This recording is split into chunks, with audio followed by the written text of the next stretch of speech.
Hello, everyone. My name is Brett Leininger, and I am the Managing Director for Old Line Government Affairs, wholly owned subsidiary of the Nephos Brow Law Firm, which is a corporate boutique law firm. For this edition of Online with Old Line, we are really thrilled to have with us Delegate Eric Luedtke, representing District 14 in Montgomery County, and also is the majority leader in the House of Delegates, has been in the House since 2011.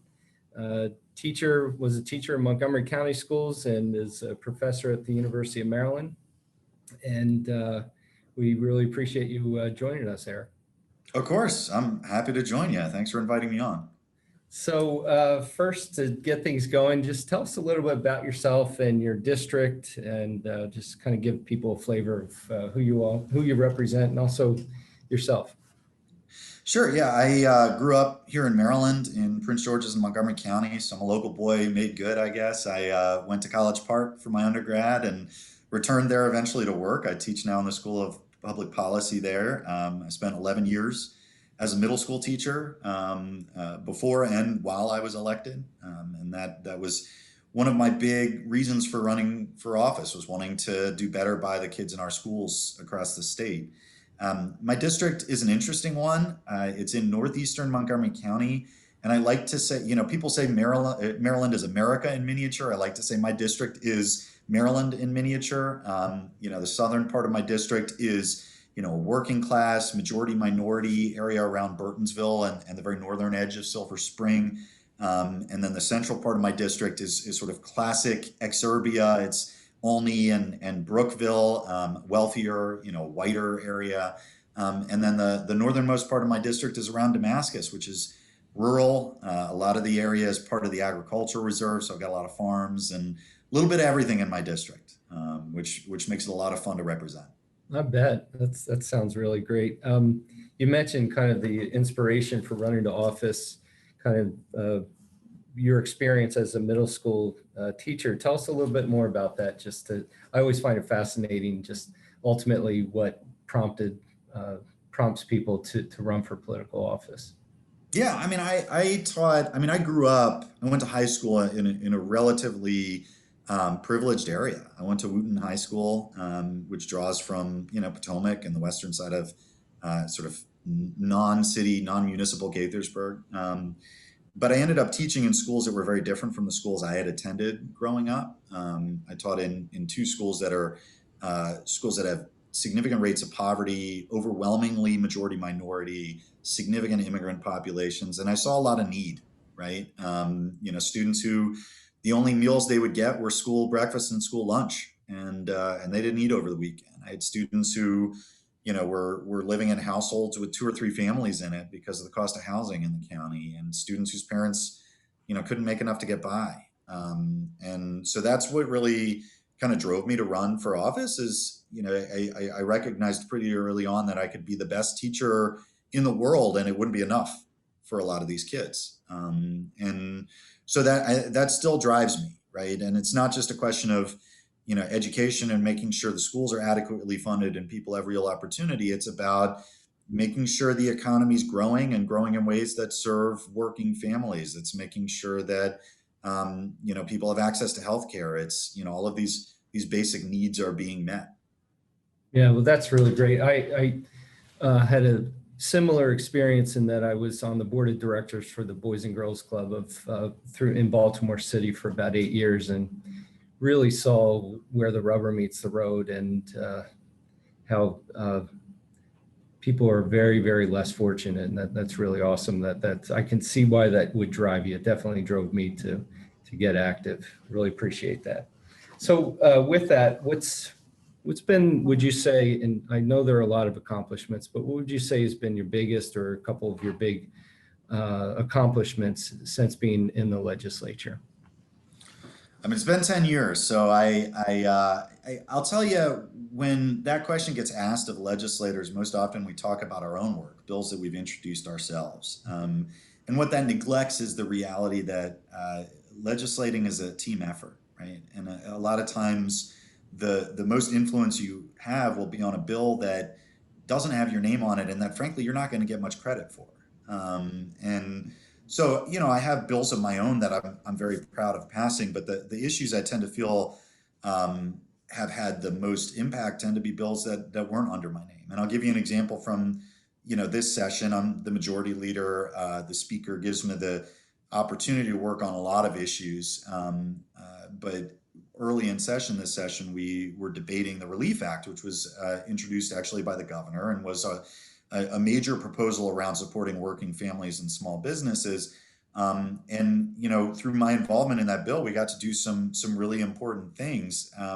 Not the least of which is make Maryland the state with the highest earned income tax credit in the country. And why that's important is the earned income tax credit is the single best anti-poverty program we have, right? It people that work but aren't making a lot of money, it helps boost their income a little bit, and by boosting their income, it helps them to lift themselves out of poverty. It also, because it only applies to people who work, it encourages work, it encourages participation in the economy. So it's good in the larger economic sense as well. And so Maryland set the new national standard. So that's, just one thing I'm really proud of. But, a lot of our biggest victories are on issues that, they're never going to get talked about in the Washington Post or the Baltimore Sun. A lot of the victories aren't even legislative victories, right?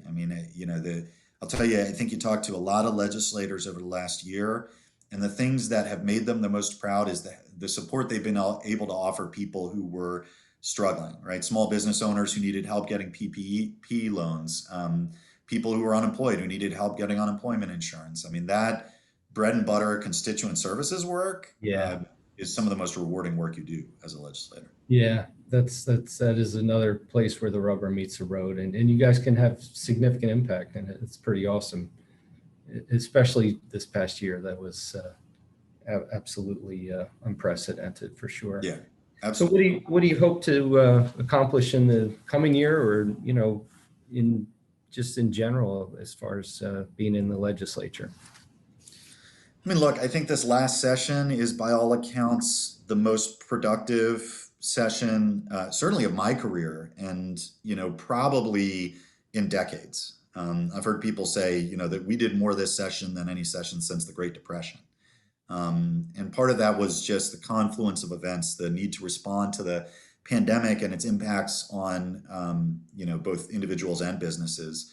The need to respond to issues like climate change, the response to the election in terms of expanding voting rights, the huge focus on racial equity, following on those long overdue national debates that are going on. I think the next year there are some issues that I plan to focus on heavily. One of them is, I chair now the Revenue Subcommittee, which does taxes and economic development. And we've made, I think, significant progress on improving our economic development programs, really making them more responsive to what will actually grow the economy, instead of what just looks good politically. And that's been a partnership effort between legislators and the administration and business and labor unions, who've all had a seat at the table in those conversations. So that's going to be ongoing. I think the next big focus is going to be on enterprise zone programs, which have been largely unreformed for many years now. I continue to have a focus on voting rights issues. My next big focus is going to be on issues related to civic education and working with people under 18 to help them get ready to engage in voting and other civic activities. Another issue that I'm going to be working on, which is really the culmination of conversations I've been having with folks for a number of years, is I'm hoping to establish a Maryland Science Foundation to mirror the National Science Foundation, which helps drive research and innovation and the development of innovation-based businesses. I think Maryland's done very well in certain sectors like biotech, but there are a number of emerging sectors that have a lot of potential for us, but we need to make sure the research is happening here. And one example is quantum computing, which is just booming as a field. But we need more research money going into quantum computing at our universities and research facilities. So that's going to be a big push as well. That's awesome. I have to tell you, just the last two sessions and working with you on a number of issues.